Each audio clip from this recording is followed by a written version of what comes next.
अस्सलामुअलैकुम। वालेकुम अस्सलाम। बहुत दिन हो गए, मुलाकात ही नहीं हुई। बैठो बैठो।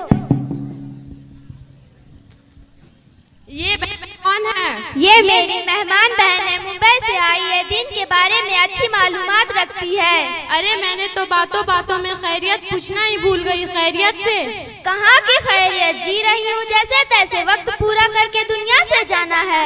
अरे आपा जान, अल्लाह ने आपको किस चीज की कमी दी है? शादोआबाद घर दिया है, बेटे की भी अच्छी नौकरी है, और क्या चाहिए? खामोश हो, मेरा मुंह ना खुलवाओ। कैसा बेटा और कैसी बहू, उन्हें तो बूढ़े लोगों की जरूरत का एहसास ही नहीं है। क्या किस हाल में है, तबीयत कैसी है, क्या खा रहे हैं, किसी को फिक्र नहीं है। बस वो हमें अपने लिए बोझ समझते हैं, सोचते हैं कैसे जल्द से जल्द छुटकारा मिलना।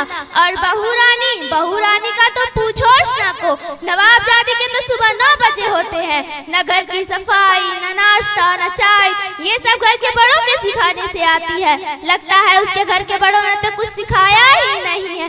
और क्या बताऊं बहन, अगर उसके मायके का कोई आ जाता तो उसके स्वागत में पीछे जाती। और अगर हमारे यहाँ का कोई आ जाता तो किसी को फिक्र नहीं, न देने के लिए हाथ भरते और न बनाने के लिए पैरा।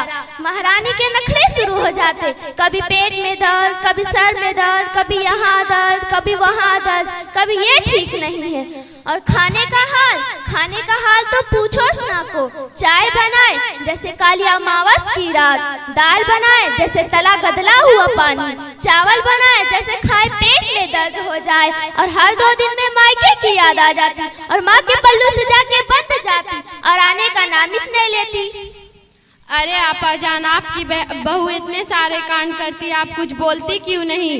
अरे बहन, मैं तो बोलते बोलते तंग आ चुकी हूँ। अब कुछ बोलूं तो मेरे शहजादे के पेशानी के बल पड़ने लगते, इसीलिए मुझे खून के घुट पी कर रहना पड़ता। अरे बहन, मैं तो बातों बातों में चाय पिलाना ही भूल गई। अरे बहन, इतना बोलोगी तो चाय पिलाना भूलोगी ही ना।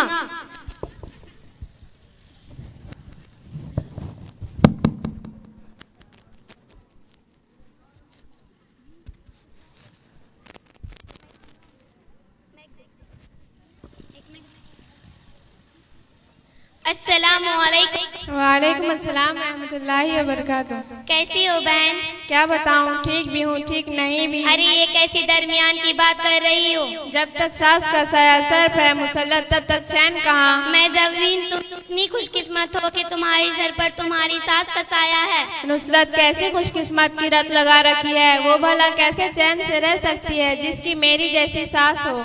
एक बात पूछूं? हाँ पूछो। अरोजन की तारीख में सबसे खुशकिस्मत औरत कौन सी है, तुम्हें मालूम? नहीं। सारे इंसानों की माँ हजरत हव्वा अलैहिस्सलाम है। वो क्यों? क्योंकि उनकी कोई सास और ननद ही नहीं थी। तुम अपनी सास से इतनी परेशान क्यों हो? वो सास नहीं, परेशानियों का घर है। जब देखो नाक चढ़ाए रहती है। मैं खाऊं तो परेशानी, मैं बैठूं तो परेशानी, मैं उठूं तो परेशानी, मैं सोऊं तो परेशानी, मैं कुछ बोलूं तो गुस्ताखी, मैं कुछ ना बोलूं तो मगरूर। अब तुम ही बताओ, मैं इसको और क्या नाम दे सकती हूँ? मेरा छोड़ो, तुम अपना सुनाओ। मुझे तो जरा भी चैन नहीं। मेरी तलाकशुदा नंद है, दिन और रात मेरा सर पका रखा है। उसकी भी खिदमत करो और उसके बच्चों की भी। मैं तो बांदी बन चुकी हूँ। ये अच्छा नहीं, वो अच्छा नहीं, डबल डबल खाना बनाना। अभी मैं नाश्ता बनाने में लगी हूँ, अभी नाश्ता बनाना खत्म भी नहीं होता कि मेरी नंद और उसके बच्चे मिलकर सारा बना बनाया खाना खत्म कर होते। अगर मुझे खाना खाना होता तो फिर से बनाना पड़ता या बचा कुचा मेरे हिस्से में आता। और अगर घर में चिकन वगैरह बनती तो सब लेग पीस और अच्छे पीस निकाल कर खा लिया करती, चाहे मेरे लिए पैर और पंख ही क्यों ना बचे। अरे मेरा छोड़ो, सब छोड़ो। अरे मैं जबीन, मैं तो पूछना ही भूल गई, ये बहन कौन है? ये सोनम आंटी है, मुंबई से आई है। दिन के बारे में अच्छी मालूमात रखती है, पढ़ी लिखी बहन है। अरे सोनम, अभी तुम इन लोगों के साथ ही बैठी हो? जी सासू माँ, बैठिए।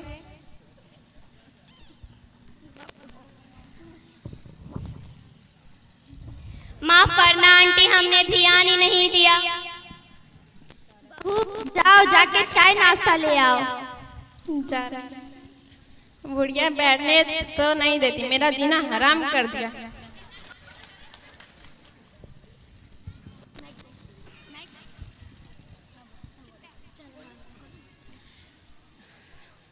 सुबह से हो रही घर में एक बात देख रही हूँ, हमारे जुबान पर दूसरों की शिकवे शिकायत बहुत ज्यादा हो गई और जुबान की गुनाह तो हम कसरत से करते रहते हैं। अल्लाह ही हमें माफ फरमाए। और हम औरतों की बहुत बुरी आदत हो चुकी है, जहाँ दो चार जमा हो गई वहाँ दूसरों की गिबत, दूसरों की तस्करात हमारी तबीयत का हिस्सा बन चुकी है। महज वक्त गुजारने के लिए हम गिबत करना शुरू कर देते हैं। इसके पीछे इसको नुकसान का जरा भी अंदाजा नहीं लगाते। सुबह से महरूम भी आपा और उनकी पड़ोसन की बातों पर मैंने गौर किया। अब मैं तुम्हारी बातों पर गौर कर रही थी। यह सारे गुफ्तगू गिबत है। गिबत क्यों होगी? हम तो जो कह रहे हैं हकीकत ही कह रहे हैं ना, कुछ गलत तो नहीं कहा ना। अरे मेरी प्यारी बहनों, सुनो तो सही। गिबत कहते हैं उसकी जिसकी तुम गिबत कर रही हो।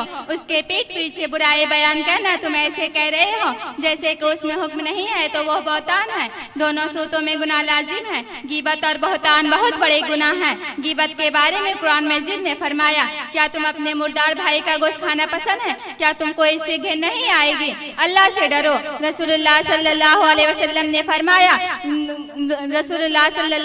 ने फरमाया, लोगों को ना केवल या जुबान के बल गिराया जाएगा। यह गुनाह देखने में तो मामूली नजर आता है, मगर इसमें लज्जत बहुत है। खुदा ना करे किसी को इसकी रट लग गई तो इसकी आखिरत बर्बाद होने में कोई शक नहीं। हमारी आखिरत क्यों बर्बाद होगी? क्योंकि हम किसी के पीठ पीछे बुराई बयान करेंगे तो कयामत के दिन हमारी नेकियां उसको दे दी जाएगी जिसकी हमने गिबत की थी, हमारे नाम में हो जाएगा। फिर भी अगर उसका हक बाकी रहा तो उसके गुनाह हम पे लाद दी जाएंगे। अरे बहन, मुझे तुम्हारी गुफ्तगू सुनकर एहसास हुआ कि मैं कितनी बड़ी गलती में मुब्तला थी और इसे मैं जुबान की लज्जत समझ रही थी। बस अल्लाह ही हमें माफ़ कर सकता है। बहू, मुझे माफ़ कर दो, मैंने तुम्हारे पीठ पीछे बहुत सी बुराइयां की है। सासू माँ, मुझे माफ़ कर दीजिए, मैंने आपके पीठ पीछे बहुत सी बुराइयां की है। आंटी, मुझे माफ़ कर दीजिए, मैंने भी आपके पीठ पीछे बहुत सी बुराइयां की है। मुझे एहसास हुआ। हाँ बेटा, मुझे भी माफ़ कर दो, मैंने भी तुम्हारे पीठ पीछे बहुत सी बुराइयां की है। अस्सलाम वालेकुम रहमतुल्लाहि।